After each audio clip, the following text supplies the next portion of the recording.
BJP vote চোৰ, ECI vote চোৰ, ECI vote চোৰ, বিজেপি গো ব্যাক।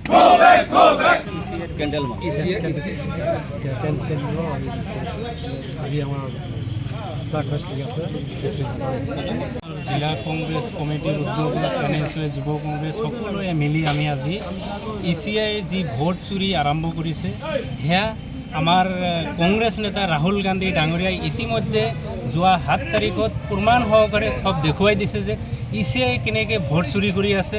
সেই ইচিআইৰ ভোট চুৰিৰ বিৰুদ্ধে আজি আমাৰ কেণ্ডেল মাৰ্চ আছিল। অনাগত দিনতো আমাৰ এই প্ৰতিবাদ অব্যাহত থাকিব।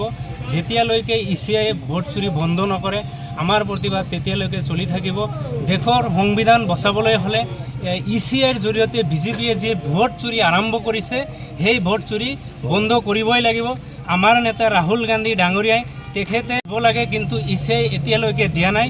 তথাপিও আমাৰ নেতাই এটা সমষ্টিৰ ভোটাৰ লিষ্ট লৈ 6 মাহ সোমাই সেই ভোটাৰ লিষ্ট লৈ অধ্যয়ন কৰাৰ পিছত দেখা গ'ল যে এই এটা সমষ্টিতে 1 লাখ ভোট বিজেপিয়ে ইচিআইৰ জৰিয়তে তেওঁলোকে চুৰি কৰিছে।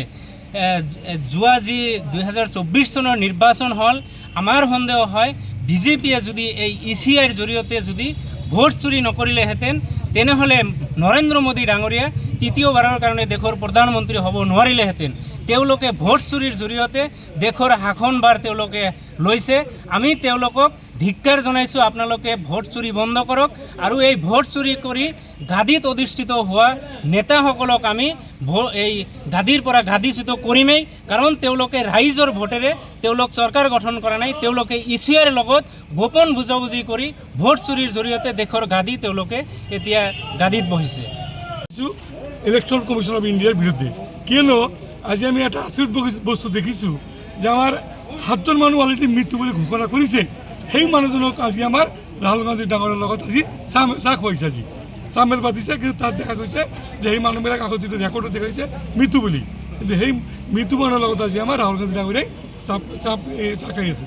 গতিকে আমি এইটো দেখি আছোঁ গোটেই ভাৰতবৰ্ষৰ লগতে যে ইচিআই যিটো নীতি চলাই আছে তেনেকুৱা নীতি যদি কৰি থাকে তেতিয়াহ'লে আমাৰ ভাৰতবৰ্ষত যিটো ফেয়াৰ এণ্ড নিকাৰ এটা ইলেকশ্যন হ'ব সেইটো কেতিয়াও নহয়।